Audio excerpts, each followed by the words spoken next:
Good morning मेरे प्यारे प्यारे बच्चों। चलिए आज हम लोग शुरू करते हैं बायोमोलिक्यूल्स। और बायोमोलिक्यूल्स की सारी कहानी हम लोग इन वन शॉट लेक्चर देखने वाले हैं, तो सभी बच्चे ध्यान से देखना और समझने की कोशिश करना। तो चलिए शुरू करते हैं। बायोमोलिक्यूल किसको बोलते हैं? एक ऐसा ऑर्गेनिक मॉलिक्यूल जो हमारे बॉडी के प्रॉपर डेवलपमेंट के लिए ज़रूरी होता है। ठीक है, जैसे हमने क्या ले लिया, कार्बोहाइड्रेट्स। क्या ले लिया बच्चा? Carbohydrates, right. उसके बाद प्रोटीन, समझ में आया। उसके बाद विटामिन्स, जो हम लोग फूड के थ्रू लेते हैं, विटामिन्स। और ये भी दिख रहा होगा आपको हार्मोन्स। ये सब केमिकल्स, ये सब मॉलिक्यूल है जो हमारे बॉडी को चाहिए ताकि हमारा बॉडी का एक प्रॉपर डेवलपमेंट ग्रोथ हो सके।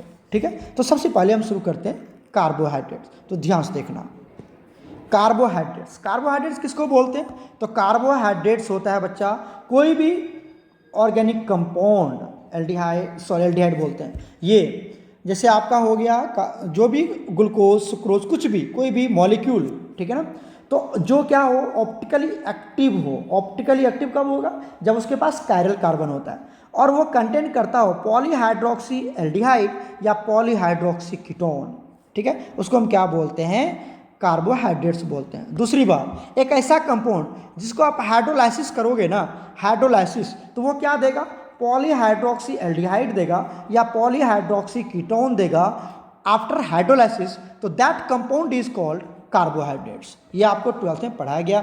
यहाँ पर देखिए, ये समझ में आ गया आपको। उसके बाद हम इसकी देख लेते हैं क्लासिफिकेशन। तो क्लासिफिकेशन में क्या होता है? मोनोसेक्राइड्स, उसके बाद डाइसेक्राइड्स, उसके बाद पॉलीसेक्राइड्स। ये होता है मोनोसेक्राइड्स, मतलब जिसमें आप उसको हाइड्रोलाइसिस करने के बाद, अगर शुरू में एक मॉलिक्यूल था तो उसके बाद वो भी आफ्टर हाइड्रोलाइसिस वन मॉलिक्यूल ही रहेगा। उसकी हाइड्रोलाइसिस पॉसिबल नहीं है, तो उसको हम क्या बोलते हैं? मोनोसेक्राइड्स बोलते हैं। ठीक है, जैसे हमने ले लिया, क्या ले लिया हमने? देखो, जैसे आपने ले लिया ग्लूकोज, मोनोसेक्राइड्स है। क्यों? क्योंकि ग्लूकोज की अगर आप हाइड्रोलाइसिस करेंगे तो फर्दर दूसरे पार्टिकल में नहीं ब्रेक होता है। ग्लूकोज, फ्रक्टोज, उसके बाद आप ले सकते हैं ग्लैक्टोज। तो ये सब क्या है हमारे पास? मोनोसेक्राइड्स है। ठीक है, उसके बाद हम बात करते हैं बच्चा किसकी? उसके बाद आता है हमारे पास डाइसेक्राइड। डाइसेक्राइड मतलब जो दो मोनोसेक्राइड से मिलकर बना होता है। मतलब उसको पानी में डालोगे तो क्या देगा? वो दो मोनोसेक्राइड देगा आफ्टर हाइड्रोलाइसिस। जैसे सुक्रोज हो गया तो ये दो सेक्राइड देगा, मोनोसेक्राइड्स। एक ग्लूकोज देता है, एक फ्रक्टोज देता है। तो सुक्रोज क्या होगा? जिसका फॉर्मूला C12H22 है, ये डाइसेक्राइड्स है। और एक होता है पॉलीसेक्राइड्स। पॉलीसेक्राइड किसको लेते हैं हम? स्टार्च को ले लेते हैं पॉलीसेक्राइड्स। मतलब ये मोर देन 10 मोनोसेक्राइड्स देता है, n सेक्राइड्स देता है, n मोनोसेक्राइड्स देता है, उसको हम क्या बोलते हैं? पॉलीसेक्राइड्स। जैसे सुक्रोज, तो ये ग्लूकोज बहुत n नंबर ऑफ ग्लूकोज देगा, तो उसको हम क्या बोलते हैं? पॉलीसेक्राइड्स बोलते हैं। इतनी बात समझ में आ गई। देखिए, ये जो ग्लूकोज होता है, ग्लूकोज का स्ट्रक्चर हम किससे मैच करते हैं? पायरोन से। किससे मैच करते हैं? पायरन से। पायरन है, ठीक है। तो इसको हम क्या बोलते हैं? पैरानोज बोलते हैं। तो ग्लूकोज हमारे पास दो तरह के होते हैं। ग्लूकोज जो होते हैं वो कितने तरह के होते हैं? दो तरह के होते हैं। एक होता है अल्फा डी ग्लूकोज, जिसको हम प्लस डी ग्लूकोज बोलते हैं। दूसरा होता है बीटा डी ग्लूकोज, जिसको माइनस डी भी बोलते हैं। ठीक है, तो इसका जो अल्फा डी ग्लूकोज है उसको बोलते हैं हम ग्लूकोपैरानोज। ठीक है, और ये ग्लूकोपैरानोज, दोनों में पैरोन का स्ट्रक्चर फॉलो किया गया। 6 कार्बन मेंबर्ड रिंग होता है यहाँ पर, इसको पैरानोज बोला जाता है। ओज मतलब कार्बोहाइड्रेट, जहाँ पर भी ओज लग जाए मतलब कार्बोहाइड्रेट्स है। ठीक है, अब अंतर क्या है alpha D glucose beta D glucose में? Alpha D glucose and beta D glucose में क्या अंतर है? तो वो अंतर होता है C1 पोजीशन पर, C1 पोजीशन पर। बाकी सब जगह सही है। यहाँ पर अल्फा में क्या होता है? H ऊपर OH नीचे, और बीटा में क्या होता है? OH ऊपर H नीचे। बाकी सब जगह बिल्कुल वैसा ही इसकी कनेक्टिविटी होती है। ये बात आप याद रखिएगा, alpha D glucose beta D glucose में क्या अंतर है। और ये ग्लूकोज का स्ट्रक्चर होता है। ठीक है, यहीं पे अगर बात करें हम फ्रक्टोज की, किसकी बात करते हैं? फ्रक्टोज। तो समझिए, फ्रक्टोज का स्ट्रक्चर फ्यूरान से मिलता है। किससे मैच करता है? फ्यूरान से। तो इसलिए इसको क्या बोलते हैं? फ्यूरानोज बोलते हैं। क्या बोलते हैं? फ्यूरानोज बोलते हैं। अब देखिए, एक होता है हमारे पास अल्फा डी फ्रक्टोज, एक होता है बीटा डी फ्रक्टोज। एक होता है अल्फा डी फ्रक्टोज, एक होता है बीटा डी फ्रक्टोज। अंतर क्या है? तो अंतर बस यहीं पर है, फर्स्ट पोजिशन पे। यहाँ पर देखिए CH2OH ऊपर है, OH नीचे है C1 पे। ठीक है, और यहाँ पर OH ऊपर है, CH2OH नीचे है, इतना ही अंतर है। ठीक है, 9 अब देखिए ये जो ग्लूकोज है, ये जो आपकी ग्लूकोज है, इसकी रिएक्शन करवाने जा रहे हैं हम केमिकल प्रॉपर्टीज ग्लूकोज की। तो सबसे पहला रिएक्शन हम करवाते हैं हाइड्रोजन आयोडाइड। तो हाइड्रोजन आयोडाइड क्या है बच्चा, एक रेड्यूसिंग एजेंट है। तो रेड्यूसिंग एजेंट क्या करेगा, यहाँ से हाइड्रोजन की एडिशन करवा देगा, हाइड्रोजन की एडिशन करेगा और ऑक्सीजन की रिमूवल करवा देता है रेड्यूसिंग एजेंट। तो ग्लूकोज में जितना भी ऑक्सीजन है, देख पा रहा होगा, जितना भी ऑक्सीजन है सबको हटा के हाइड्रोजन एडिशन करवा देता है। तो ये हाइड्रोजन की जब एडिशन करवा देगा, सब जगह हाइड्रोजन आ जाएगा, तो ये एन हेक्सेन बन जाएगा, नॉर्मल चेन ऑफ कार्बन का एन हेक्सेन बन जाता है। तो याद रखिएगा कि ये HI के साथ जब आप रिएक्शन करवाते हो तो ये प्रूव करता है कि जो यहाँ पर क्या बोलते हैं, यहाँ पर जो हमारे पास ग्लूकोज में 6 कार्बन होता है, क्योंकि एन हेक्सेन बन रहा है ना। तो जब आपको पूछे कि ग्लूकोज में 6 कार्बन है, कैसे प्रूव करोगे, तो उसकी रिएक्शन हाइड्रोजन आयोडाइड के साथ करवा देंगे, तो एन हेक्सेन बना लेता है, जो कि एक लॉन्ग कार्बन चेन होता है, स्ट्रेट कार्बन चेन होता है, जिसमें 6 कार्बन प्रेजेंट होता है। तो ये प्रूव करता है, ठीक है। नेक्स्ट देखिए, अगर इस ग्लूकोज की रिएक्शन हमने करवा दी NH2OH के साथ, तो ये बना लेता है ऑक्साइम। क्या बना लेता है, ऑक्साइम बना लेता है। और ऑक्साइम क्या प्रूव करता है, IME है, ठीक है। तो ऑक्साइम क्या प्रूव करता है कि ग्लूकोज में एल्डिहाइड का फंक्शनल ग्रुप भी प्रेजेंट है, functional group of aldehyde present है, तभी ये ऑक्साइम बन रहा है। यहाँ से O हटा के NOH ऐड हो जाता है, जिसको हम ऑक्साइम बोलते हैं। क्लियर हो गया। उसके बाद नेक्स्ट आता है कि अगर हमने इसकी HCN के साथ रिएक्शन करवाया तो ये बना लेता, अगर एक ही कार्बन पर CN भी आ जाए, OH भी आ जाए, जिसको बोलते हैं हम साइनोहाइड्रिन बोलते हैं। आपने पढ़ा ही होगा एल्डिहाइड कीटोन कार्बोक्सिलिक एसिड में, ठीक है, इस तरह से। उसके बाद हम बात कर लेते हैं नेक्स्ट, अगर आपने ग्लूकोज की रिएक्शन करवा दी किसके साथ, ब्रोमीन वाटर के साथ। ग्लूकोज की रिएक्शन किसके साथ करवा दी, ब्रोमीन वाटर के साथ, तो ये बनता है, इसका नाम है ग्लूकोज एसिड, नहीं, इसका नाम है ग्लूकोनिक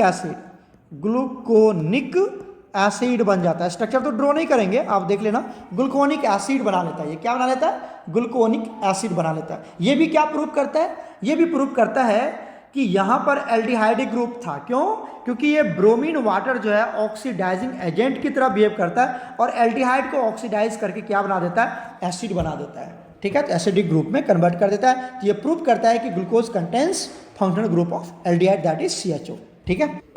अब देखिए, अगर मैं ग्लूकोज की रिएक्शन करवा दूं एसिड एनहाइड्राइड के साथ या एसिटिक एनहाइड्राइड, एसिड एनहाइड्राइड के साथ, तो ये देता है आपको ग्लूकोज पेंटा एसीटेट। क्या देता है आपको, ग्लूकोज पेंटा एसीटेट देता है। क्या देता है, ग्लूकोज पेंटा एसीटेट देता है, जो क्या प्रूव करता है कि यहाँ पर इसको हम लोग बोलते हैं एसिटाइलेशन ऑफ ग्लूकोज। क्या बोलते हैं इसको, एसिटाइलेशन ऑफ ग्लूकोज भी बोलते हैं। लिख लेना अच्छे से, टाइम नहीं तो मैं लिखता। तो एसिटाइलेशन ऑफ ग्लूकोज क्या देता है, ग्लूकोज पेंटा एसीटेट देता है, ठीक है। क्लियर हो गया यहाँ पर। नेक्स्ट पॉइंट देखते हैं। नेक्स्ट आता है, अगर ग्लूकोज की आपने ऑक्सीडेशन करवा दी, ग्लूकोज की ऑक्सीडेशन करवा देते हो तो वो देता है सक्रिक एसिड। ये स्ट्रक्चर है, COOH ऊपर आ जाता है, COOH नीचे आ जाता है, बाकी CHO और ये 4, ठीक है ना। ग्लूकोज आपने पढ़ा होगा, तो यहाँ पर COOH, यहाँ पर CHOH होल 4 और इस तरह से बन जाता है। बना लेना इसको, ठीक है बच्चा, जिसको बोलते हैं सक्रिक एसिड बोलते हैं। क्लियर। नेक्स्ट पॉइंट देखिए, डाइसैकेराइड की अगर मैं बात करूँ, मोनोसैकेराइड तो आपको पढ़ा दिया था ना, क्या पढ़ाया था, ग्लूकोज फ्रक्टोज। डाइसैकेराइड की बात करें तो यहाँ पर 2 मोनोसैकेराइड्स होते हैं और ग्लाइकोसिडिक लिंकेज से कनेक्टिविटी होती है। मैं बात करता हूँ एग्जाम्पल का, तो डाइसैकेराइड का एग्जाम्पल है सुक्रोज, माल्टोज, लैक्टोज। ये हमारे सिलेबस में भी है, पढ़ लेना इसको। सुक्रोज की जब हाइड्रोलाइसिस करेंगे तो वो क्या देगा, alpha D glucose and beta D glucose. याद रखना क्या देता है। अगर आपने माल्टोज की हाइड्रोलाइसिस कर दी तो अल्फा डी ग्लूकोज और ये alpha D glucose, 2 unit alpha D glucose के देते हैं। और अगर आपने लैक्टोज की हाइड्रोलाइसिस कर लिया तो ये देगा बीटा डी ग्लूकोज और ये देगा बीटा डी गैलेक्टोज, ठीक है। ये आपको याद रखना पड़ेगा कि कौन क्या देता है और किसकी कनेक्टिविटी कहाँ पर होती है, वो भी मैं आपको यहाँ पे समझाता हूँ। अगर सुक्रोज में क्या देता है, अल्फा डी ग्लूकोज और दूसरा भी क्या देता है, बीटा डी फ्रक्टोज। तो यहाँ पर अल्फा डी ग्लूकोज का C1 और बीटा डी ग्लूकोज का C2 के बीच में कनेक्टिविटी होता है। अगर मैं बात करूँ माल्टोज, माल्टोज में दोनों अल्फा डी ग्लूकोज ही होता है, देख लो alpha D glucose alpha D glucose, यहाँ पर C1 और इसका C4 के बीच में कनेक्टिविटी होता है। और यहाँ पर लैक्टोज में एक बीटा डी ग्लूकोज और दूसरा बीटा डी गैलेक्टोज, यहाँ पर बीटा डी ग्लूकोज का C4 और बीटा डी गैलेक्टोज का C1 के बीच में ग्लाइकोसिडिक लिंकेज की फॉर्मेशन होती है, ठीक है। और लास्ट है हमारे पास पॉलीसेक्राइड्स। क्या बताया था हमने आपको, स्टार्च हमें पढ़ना है। तो स्टार्च कि जब आप हाइड्रोलाइसिस करेंगे तो ये सिर्फ क्या देगा, अल्फा डी ग्लूकोज ही देता है। एन बताया था ना, एन अल्फा डी ग्लूकोज देता है, एन अल्फा डी ग्लूकोज देता है, क्लियर। अब यहाँ स्टार्च की दो स्ट्रक्चर होता है, स्टार्च दो कंपोनेंट से मिलकर बना होता है, एक बनता है एमाइलोज से, एक बनता है एमाइलोपेक्टिन से, याद रखिएगा। तो एमाइलोज जो है वो स्ट्रेट चेन स्ट्रक्चर होता है, स्ट्रेट चेन स्ट्रक्चर होता है, जबकि एमाइलोपेक्टिन होता है स्ट्रेट चेन भी होगा, साथ में ब्रांचिंग भी होगा, क्लियर हो गया। तो अगर एमाइलोज की बात करें तो एमाइलोज में सिर्फ अल्फा डी ग्लूकोज अल्फा, और यहाँ पर अल्फा डी ग्लूकोज की कनेक्टिविटी होगी, क्योंकि ये स्टार्च है तो अल्फा डी होगा। और यहाँ पर जो कनेक्टिविटी होती है एमाइलोज में वो C1 एंड C4 के बीच में होती है, दोनों अल्फा डी ग्लूकोज। एमाइलोपेक्टिन की बात करें तो C1 C4 के बीच में जो कनेक्टिविटी होगा वो स्ट्रेट चेन के लिए होगा, और C1 C6 के बीच में जो होगा वो ब्रांच के लिए कनेक्टिविटी होगा। तो ये आपको याद रखना है, राइट। नेक्स्ट आता है हमारे पास सेलुलोज। ये भी हमारा क्या है बच्चा, ये भी आपका पॉलीसेक्राइड्स है, जो बीटा डी ग्लूकोज, अगर सेलुलोज की आप हाइड्रोलाइसिस करेंगे तो बीटा डी ग्लूकोज सिर्फ देगा। एक होता है ग्लाइकोजीन, ये एनिमल स्टार्च है और ये ग्लूकोज का ही पॉलीमर है, एनिमल में पाया जाता है ग्लाइकोजीन, क्लियर हो गया यहाँ से, ये सब क्लियर हो गया। इंपॉर्टेंस क्या है, तो मेजर प्रोडक्ट पोर्शन है फूड का, बहुत ज़्यादा पाया जाता है। सेलुलोज कहाँ पाया जाता है, सेलुलोज सेलवाल में पाया जाता है, बैक्टीरिया प्लांट्स के सेलवाल में सेलुलोज पाया जाता है, सीसे सेलुलोज, सीसे सेलवाल ऑफ प्लांट्स, ठीक है, क्लियर हो गया यहाँ तक। इसका यूज क्या होता है इंडस्ट्री में, पेपर इंडस्ट्री, लिक्विड, यहाँ पर ये सब बनता है, वहाँ पर यूज किया जाता है, राइट। नेक्स्ट देखिए क्या आता है हमारे पास, विटामिन।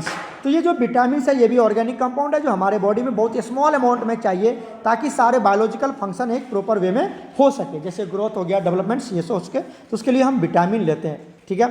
अब ये विटामिन की क्लासिफिकेशन होती है दो तरह के, वेरी वेरी इंपॉर्टेंट है। एक होता है फैट सोलेबल विटामिन, एक होता है वाटर सोलेबल विटामिन।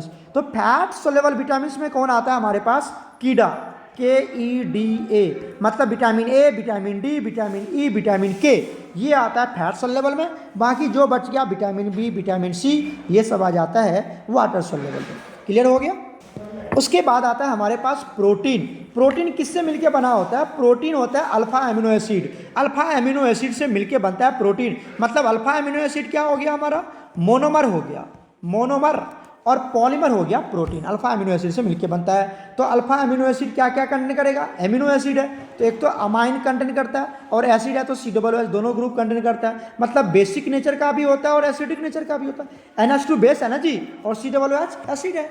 तो alpha amino acids acidic and basic both nature show करता है on the basis of relative number, मतलब NH2 कितना है और COOH कितना है, इसके बेसिस पर अगर मैं इसकी क्लासिफिकेशन देखूँ तो एक होता है neutral amino acids, neutral alpha amino acids, जिसमें NH2 का नंबर और COOH का ग्रुप, मतलब एक एसिडिक और बेसिक दोनों का बराबर होगा तो न्यूट्रल हो जाएगा, दोनों का नंबर इक्वल होगा। बेसिक क्या होगा तो NH2 ज़्यादा होगा, NH2 का नंबर ज़्यादा होगा, और एसिडिक क्या होगा कि COOH का नंबर ज़्यादा होगा तो वो एसिडिक हो जाएगा, क्लियर हो गया यहाँ तक। नेक्स्ट देखिए हम इसकी क्लासिफिकेशन करते हैं on the place of synthesis, कौन हमारे बॉडी में सिंथेसिस होता है, कौन हमारे बॉडी में सिंथेसिस नहीं होता है, ये वेरी वेरी इंपॉर्टेंट है, याद रखना, ये वेरी वेरी इंपॉर्टेंट है। पहला होता है एसेंशियल एमिनो एसिड्स, दूसरा होता है नॉन एसेंशियल। एसेंशियल किसको बोलते हैं, एसेंशियल बोलते हैं जो हमारे बॉडी में सिंथेसिस नहीं होता है, जो नहीं बनता है, उसको एसेंशियल एमिनो एसिड्स बोलते हैं। जैसे आप क्या ले सकते हैं यहाँ पर, ल्यूसीन, CINE, ठीक है, ल्यूसीन हो गया। उसके बाद लाइसीन हो गया, क्लियर है। उसके बाद वैलिन हो गया, ये सब क्या है हमारा एसेंशियल एमिनो एसिड्स है। दूसरा होता है हमारे पास non essential amino acids. Non essential किसको बोलते हैं, नॉन एसेंशियल जो हमारे बॉडी में प्रिपेयर होता है उसको हम नॉन एसेंशियल, मतलब इसको हमको बाहर से लेने की जरूरत नहीं होती है, इसको हम लोग बोलते हैं नॉन एसेंशियल एमिनो एसिड। जैसे हम इसका एग्जांपल क्या ले लेते हैं, ग्लाइसिन ले लेते हैं, ग्लाइसिन, राइट। उसके बाद क्या ले लेते हैं हम, सेरीन ले लेते हैं, सेरीन। तो ये सब एक दो वर्ड याद रखना, या एलेनीन, ठीक है, ये सब याद रखिए, या अर्गेनीन, अर्गेनिन, अर्गे, देख लेना स्पेलिंग क्या है, ये हमें याद है तो मैं तुम्हें समझा देता हूँ। तो ये इंपॉर्टेंट है, याद रखना। नॉन एसेंशियल अमीनो एसिड्स और एसेंशियल अमीनो एसिड्स, एक दो एग्जांपल और इसका क्या काम है, सॉरी ये क्या होता है। एसेंशियल अमीनो एसिड्स हमारे बॉडी में नहीं बनता है तो हमें बाहर से लेने की जरूरत होती है, नॉन एसेंशियल हमारे बॉडी में बनता है तो हमें बाहर से लेने की जरूरत नहीं होती। एग्जांपल याद कर लेना। ओके, नेक्स्ट है हमारे पास प्रोटीन की क्लासिफिकेशन। प्रोटीन की क्लासिफिकेशन करते हैं on the basis of shape. तो एक होता है फाइब्रस प्रोटीन, एक होता है ग्लोबुलर प्रोटीन। आपने बोर्ड में तो पढ़ा ही होगा, इंपॉर्टेंट है, बोर्ड में तो आपने बहुत अच्छे से पढ़ा होगा ना, बहुत बार आया भी था। Fibrous protein and globular protein, मतलब इसका जो स्ट्रक्चर होगा, शेप होगा, वो फाइबर लाइक होगा और ये स्फेरिकल शेप का होता है। ठीक है बच्चा, देखिए अगर मैं फाइब्रस प्रोटीन की एग्जांपल की बात करूं तो फाइब्रस प्रोटीन में जो फाइबर लाइक होता है, जैसे आपने देखा होगा बाल बहुत का क्या होता है, कर्ली बाल होते हैं, तो उसको हम क्या बोलते हैं, केराटिन। उसमें क्या प्रेजेंट होता है, केराटिन प्रेजेंट होता है, ये याद रख लेना। उसके बाद जो मसल्स में प्रोटीन होते हैं, मसल्स जो होते हैं उसमें जो प्रोटीन होते हैं, तो ये सब केराटिन एक जरूर याद रखना, केराटिन बहुत बार पूछा जाता है। और अगर मैं ग्लोबुलर प्रोटीन की बात करूँ, इसकी बात करूँ ग्लोबुलर प्रोटीन की बात करूँ तो यहाँ पर आ जाता है हमारे पास हेमोग्लोबिन। हेमोग्लोबिन याद कर लेना, स्पेलिंग मुझे स्पेलिंग अच्छे से नहीं याद है। हेमोग्लोबिन ग्लोबुलर प्रोटीन का एग्जांपल और फाइब्रस प्रोटीन का एग्जांपल हो गया केराटिन, याद हो गया। उसके बाद आता है हमारे पास ये जो आप स्ट्रक्चर देख रहे हैं, ये जो आप स्ट्रक्चर देख रहे हैं यहाँ पर, ये पेप्टाइड बॉन्ड का स्ट्रक्चर है, CONH। ये जो बॉन्ड आप देख रहे हैं यहाँ पर CONH, ये हमारा क्या होता है, पेप्टाइड लिंकेज होता है। इसको हम अमाइड लिंकेज भी बोलते हैं। क्या बोलते हैं इसको, अमाइड लिंकेज भी बोलते हैं, क्योंकि CONH है यहाँ पर। ठीक है, तो ये हमारा पेप्टाइड लिंकेज होता है। उसके बाद डीनेचुरेशन प्रोटीन, ये तो बोर्ड में बहुत अच्छे से करवाया गया था आपको कि प्रोटीन को आप क्या करो, या तो पीएच चेंज कर दो या उसको हिट करो तो उसकी पीएच वैल्यू चेंज हो जाए, उसकी फंक्शन, प्रोटीन अपना जो उसका जो प्रोटीन का फंक्शन होता है वो लॉस कर जाता है, बायोलॉजिकल प्रोसेस को लॉस कर जाता है, उसी को हम बोलते हैं डीनेचुरेशन ऑफ प्रोटीन। जैसे हम एग को क्या करते हैं, एग को उबाल देते हैं, एग को उबाल देते हैं या कर्ड बना लेते हैं, तो प्रोटीन का डीनेचुरेशन का एग्जाम्पल है वो सब। ठीक है बच्चा। उसके बाद आता है हमारे पास न्यूक्लिक एसिड। न्यूक्लिक एसिड हमारे पास दो तरह के होते हैं, एक होता है DNA, एक होता है RNA। DNA मतलब डीऑक्सीराइबोन्यूक्लिक एसिड और RNA मतलब राइबोन्यूक्लिक एसिड। तो यहाँ पर जो शुगर होता है वो क्या होता है, β2D डीऑक्सीराइबोज होता है, और यहाँ पर जो शुगर होता है वो βD राइबोज होता है। याद रखना शुगर। यहाँ पर जो बेस होता है वो क्या होता है, ATGC। ठीक है, ATGC, राइट। तो यहाँ पर A है, A के साथ T की कनेक्टिविटी होती है, A के साथ T अटैच होता है और G C के साथ कनेक्ट होता है। याद रखना, हमेशा याद रखना ये बात। तो यहाँ A मतलब क्या होता है, A मतलब होता है आपका एडेनिन। क्या होता है, एडेनिन, याद रखना, एडेनिन। उसके बाद T मतलब होता है यहाँ पर थायमीन, T मतलब थायमीन, और G मतलब ग्वानीन, और C मतलब साइटोसिन, यही होता है सर, साइटोसिन ही होता है। ठीक है, याद कर लेना इस तरह से। और एक यहाँ पर U आता है, U मतलब जो RNA होता है उसके एक ही कनेक्टिविटी U के साथ होती है, और G का तो हमेशा C के साथ ही होगा, चाहे वो RNA हो चाहे वो DNA हो। क्लियर हो गया। और U मतलब यूरासिल होता है, तो ये याद कर लेना, एक दो पॉइंट आपको याद रखना है यहाँ पर। क्लियर हो गया। नेक्स्ट होता है हमारे पास हार्मोन्स। हार्मोन्स क्या होता है, ये भी केमिकल्स होता है। हार्मोन्स क्या होता है, केमिकल सब्सटेंसेस होते हैं जो डक्टलेस ग्लैंड्स के थ्रू प्रोड्यूस किया जाता है, डक्टलेस ग्लैंड्स के थ्रू प्रोड्यूस किया जाता है। ठीक है, उसको हार्मोन्स बोलते हैं। यहाँ पर अगर मैं देखूँ क्लासिफिकेशन, तो एक होता है स्टेरॉइड्स, एक क्या होता है स्टेरॉइड्स, जिसको हम लोग सेक्स हार्मोन भी बोलते हैं, और दूसरा होता है हमारे पास, क्या होता है दूसरा होता है हमारे पास पॉलीपेप्टाइड, जिसको हम लोग प्रोटीन भी बोल देते हैं, और तीसरा होता है अमाइन। तो स्टेरॉइड्स में क्या क्या आ जाता है, टेस्टोरेंस, एंड्रोजिन्स, एस्ट्रोजिन। इसमें क्या आता है, प्रोटीन वाले में क्या आता है, प्रोटीन या पॉलीपेप्टाइड जिसको बोलते हैं हम, ऑक्सीटोसिन, इंसुलिन याद कर लेना। अमाइन में क्या आ जाता है, थायरॉक्सिन, एंड्रेनलिन, ये सब आ जाता है। ठीक है, ये एग्जाम्पल हो गया आपका हार्मोन्स का।